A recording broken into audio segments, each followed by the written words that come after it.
Washington state एक ऐसी हसीन वादी है जहां कुदरत ने अपनी तमाम तर खूबसूरतियों को समो दिया है। यह जगह अपनी कुदरती दिलकशी और मशहूर को नज़ारों की बदौलत दुनिया भर में मशहूर है। यहाँ के पहाड़ इतने बुलंद और शानदार हैं कि इनकी चोटियों पर पहुंचकर इंसान को ऐसा महसूस होता है कि जैसे वो आसमान के करीब आ गया हो। यहाँ के जंगलात घने और खामोश हैं, जहाँ हर दरख्त अपनी अलग कहानी सुनाता है। पानी के धारों ने भी अपनी अलग दुनिया बना रखी है। आबशारों की यह आवाज़ दिल को सुकून देती है और रूह को ताजगी बख्शती है। तो दोस्तों, आज हम आपको वाशिंगटन स्टेट का फ़ख्र माउंट रेनियर नेशनल पार्क की सैर कराएंगे। ये पार्क ह्यूस्टन से तकरीबन 2000 मील शुमाल मगरिब यानी नॉर्थ वेस्ट में वाक़ है। माउंट रेनियर एक अज़ीमुश्शान आतिशफ़शा पहाड़ है। यह पहाड़ तकरीबन 14,410 फीट बुलंद है और ये अमेरिका की सबसे बड़ी पहाड़ियों में से एक है। वाशिंगटन में लैंड होने के बाद हमने रात टकोमा के एक एयरबीएनबी घर में गुजारी और सुबह उठकर अपनी मंजिल की तरफ निकल पड़े। रास्ते में हमने एक वॉलमार्ट से कुछ ग्रॉसरीज ली। आप जब भी किसी आउटडोर ट्रिप पर निकलें तो पहले ज़रूरत की चीज़ें लें, जैसे कि नाश्ते का सामान, स्नैक्स और पानी वगैरह। उसके बाद एक पर्शियन रेस्टोरेंट से हलाल खाना लिया। द पैलेस कबाब के नाम से ये रेस्टोरेंट है, जो एक छोटे से फूड कोर्ट के अंदर है और टकोमा ही में वाक़ है। अमेरिका में जब आप किसी रिमोट एरिया में जाते हैं तो वहाँ हलाल फूड नहीं मिलता, इसलिए बेहतर है कि किसी बड़े शहर से हलाल खाना लिया जाए। तकरीबन 1.5 घंटे की मुसाफत के बाद हम माउंट रेनियर नेशनल पार्क पहुंच गए। ये पार्क की नॉर्थ वेस्ट एंट्रेंस है, जो लॉन्ग मायर का एरिया है और इसे पार्क का गेटवे समझा जाता है। यहाँ पहुंचने के बाद हमारा पहला स्टॉप था ट्रेल ऑफ शैडोज़।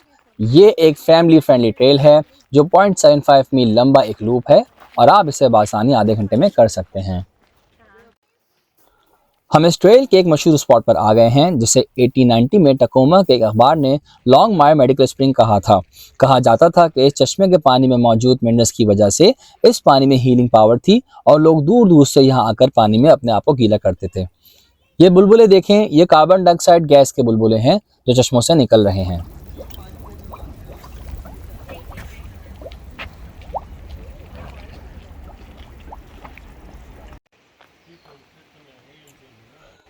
थोड़ा सा आगे जाकर लॉन्ग मायर कैबिन आ जाता है, जो कि पार्क का सबसे पुराना ढांचा है। ये एक छोटा सा कैबिन है और अंदर ज़्यादा जगह नहीं है, लेकिन ये आपको उस पुरानी ज़िंदगी का एहसास दिलाता है जो यहाँ लॉन्ग मायर की फैमिली ने गुजारी। ये एक और चश्मा जो रस्टी स्प्रिंग्स कहलाता है। अगर आप इसका पानी देखें तो ये जंग आलूद है। इन पत्थरों के नीचे से गर्म पानी गुजरता हुआ आयरन को डिसॉल्व करता है, जिसके नतीजे में आयरन ऑक्सीहाइड्रोक्साइड इस पानी में सुर्ख रंग का असर देते हैं।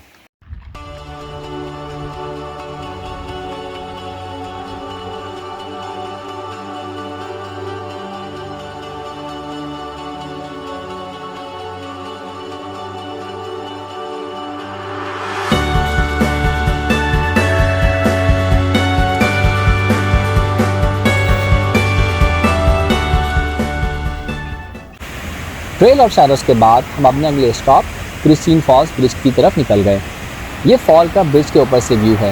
ये फॉल ब्रिज के नीचे से गुजरती हुई आगे की तरफ गिरती है और आप हाफ माइल नीचे हाइक करके इस फॉल का पूरा व्यू कर सकते हैं, जो कि बहुत ही खूबसूरत है।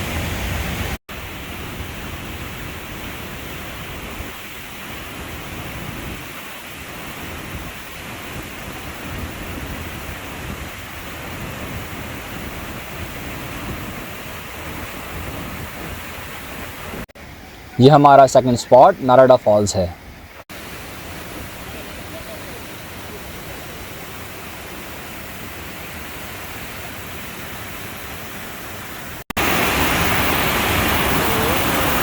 ये देखें, ये पूरी यहाँ से आती हुई ब्रिज के नीचे से जाती हुई ये ट्रेल सीधा ब्रिज के नीचे से गई है और ये बिल्कुल मैं इसके ऊपर खड़ा हुआ हूँ।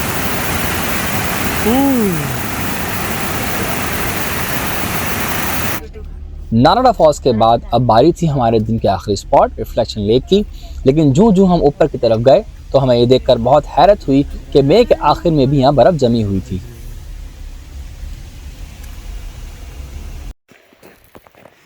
ये रिफ्लेक्शन लेक हमारा थर्ड पॉइंट था, लेकिन यहाँ पर आप देखें कि ये पानी नहीं है बल्कि ये बर्फ़ बन गई है। मई का मौसम है, पीछे सूरज है, लेकिन ये बर्फ़ बनी है। मुझे यकीन नहीं आ रहा, मैंने ऐसा अपनी ज़िंदगी में कभी देखा नहीं है। और जब ये पिघलेगी तो ये पानी कहाँ आएगा, और उसकी साइडों में ऑलरेडी यहाँ तक भी बर्फ़ है। हो ज़बरदस्त। तो ये है वो पर्वत, ये है वो अजीमुशान पहाड़ी तोदा जिसकी वजह से आज ये नेशनल पार्क बना है। इसकी ऊंचाई इतनी ज़्यादा है कि दूर से जब हम जहाज़ में थे तब भी हमें ये दिख रहा था, और अभी इसको कैप्चर करने के लिए शुक्र है कि बादल थोड़े हट गए तो मैं इसको कैप्चर कर पा रहा हूँ। यहाँ पर इन्होंने थिन आइस भी लिख के लगाया हुआ है ताकि कोई एडवेंचर ना करे और इसमें कूद कर वहाँ जाने की कोशिश ना करे, क्योंकि ज़रूरी नहीं है कि ये आइस पूरी अंदर तक हो, तो क्या पता कोई अंदर जाए और उसमें फिर उसको चोट लगने का ख़तरा हो या फिर वो थोड़ा सा अंदर भी धंस सकता है। रिफ्लेक्शन लेक को रिफ्लेक्शन लेक इसलिए कहते हैं क्योंकि माउंट रेनियर की रिफ्लेक्शन पानी पर पड़ती है। अगर पानी और एयर स्टिल हो तो फिर बहुत ज़बरदस्त इमेज इसका बनता है, और ये बाकायदा एक पिक्चर इसमें दिखाई भी है कि ये आप देखें कि जब पानी साकित हो, हवा साकित हो, तो ऐसा परफेक्ट इमेज बनता है कि लगता है कि माउंट रेनियर नीचे है पानी पर। ज़बरदस्त। ये यहाँ पे और इन्होंने यहाँ पर रोड क्लोज कर दिया है क्योंकि आगे बर्फ़ जमी हुई है और ख़तरनाक है, तो इंतज़ामिया की तरफ से रोड ही बंद हो गया है। चलो अब वापस घुमाते हैं। और इस तरह यहाँ हमारा माउंट रेनियर का डे 1 ख़त्म हुआ। अब हम अपने एयरबीएनबी घर की तरफ जा रहे हैं, जो कि यहाँ से तकरीबन 1 घंटा दूर है। ये देखें, रास्ते में हम रुक गए क्योंकि ये मंज़र बहुत हसीन लग रहा है। घने जंगल में हम खड़े हुए हैं, दोनों तरफ घने दरख्त हैं, उधर ऊपर से कुछ भी आ सकता है, कोई गारंटी नहीं है। और इस तरफ उल्टे हाथ पे चश्मा बहता हुआ जा रहा है। मेरे ख़्याल से जो फॉल्स हमने कल देखी थी उसी का तसलसल है कि जो पानी चलता हुआ जा रहा है, और ये ना यकीनन किसी न किसी बड़ी लेक में गिरेगा जाकर कहीं। लेकिन जितना भी ऊपर से हम अभी ड्राइव करके जब कल आए थे तो सारे रास्ते हमको ये पानी मिला, और अभी भी ये पानी हमें मिल रहा है।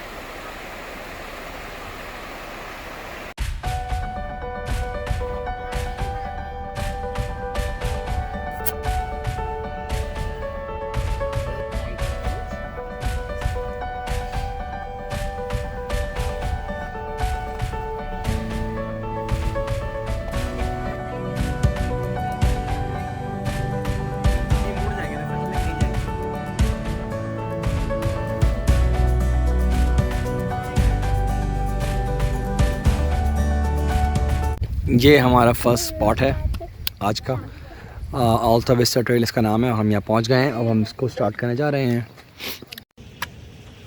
मेरे पास स्नो शूज़ तो नहीं है, लेकिन हाइकिंग स्टिक्स हैं, और इसके अंदर ये अगर आप देखें ये फिटिंग जो है ये बेसिकली स्नो फिटिंग है।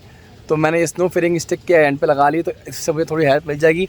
तो मैं थोड़ी सी हाइकिंग करके देखता हूँ, अगर अच्छी लगी तो मैं थोड़ी और करूँगा, अगर मुझे मसला हुआ या मेरा पाँव फिसला तो फिर मैं वापस आ जाऊँगा। चले चलते हैं। इसकी तो शुरुआत ही बहुत ख़तरनाक लग रही है, फिसलन से भरपूर इसकी ट्रेल की बिगनिंग है, और चढ़ान इसकी ख़तरनाक सी है। चलो मैं इसको स्टार्ट करता हूँ।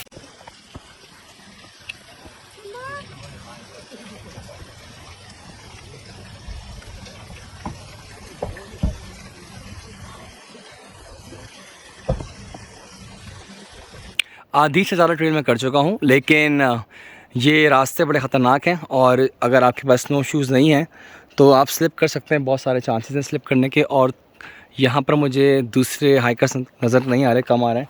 तो बिल्कुल एक तरह से मैं सुनसान से एरिया में आ गया हूँ। मेरा ख़्याल से मुझे वापस चलना चाहिए ताकि मैं सेफ़ली यहाँ से उतर जाऊँ। ये सामने माउंट रेनियर है मेरे, तो अब मैं यहीं से वापस मोड़ रहा हूँ ताकि इससे पहले कि खुदा न खास्ता मुझे कोई नुकसान हो, मैं वापस अपनी गाड़ी की तरफ चला जाऊँ। ये सिग्नल कर रहा है, तो खाना पड़ा हुआ ले जाओ।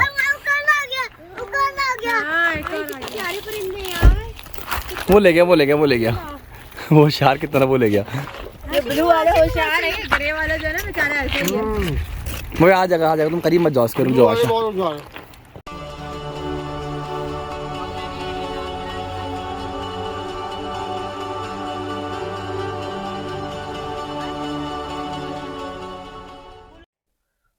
हम इस वक्त पैराडाइज एरिया में मौजूद हैं, लेकिन ये पूरा एरिया स्नो में कवर्ड है, इसलिए हम यहाँ कोई एक्टिविटी नहीं कर सकेंगे। सबसे ज़्यादा स्नो माउंट रेनियर में इसी जगह पर पड़ती है। पैराडाइज अपने शानदार नज़ारों और जंगली फूलों के मैदानों के लिए मशहूर है। सामने जो आपको लॉजेस नज़र आ रहे हैं ये पैराडाइज इन लॉजेस हैं जो कि बहुत मशहूर हैं और मई से सितंबर तक खुले रहते हैं। अगर आप पैराडाइज एरिया में क़याम करना चाहते हैं तो मई से सितंबर के दरमियान पैराडाइज इन में रह सकते हैं। यहीं पर करीब में ही पार्क का मेन विजिटर सेंटर भी है जहां आपको पार्क से मुतालिक जनरल इन्फॉर्मेशन मिल सकती है। इसके अलावा एक मूवी थिएटर जिसमें आपको पार्क के बारे में डॉक्यूमेंट्री फिल्म दिखाई जाती है। गाइडेड रेंजर प्रोग्राम्स के बारे में बताया जाता है और गिफ्ट स्टोर की सहूलत भी यहाँ दस्तयाब है। पैराडाइज के बारे में कुछ इन्फॉर्मेशन यहाँ पर लिखी हुई है, जैसे आप यहाँ पर ड्रोन नहीं उड़ा सकते या ट्रेस या स्नो पर पैट नहीं ला सकते। इसी तरह अगर आपका इनकाउंटर ब्लैक बेयर से हो जाए तो आपको क्या करना चाहिए, या जब आप हाइक पर जाएं तो एहतियात करें क्योंकि यहाँ हर साल बहुत लोग खो जाते हैं और नेशनल पार्क सर्विस को बहुत सारे रेस्क्यू ऑपरेशन करने पड़ते हैं। सामने ही हमारे ट्रेल्स स्टार्ट हो रही हैं। हमें यहाँ 2 ट्रेल्स करनी थी, स्काई लाइन ट्रेल और अल्टा विस्टा ट्रेल, लेकिन ये पूरा एरिया बर्फ बना हुआ है इसलिए हम ये ट्रेल्स नहीं कर सकेंगे।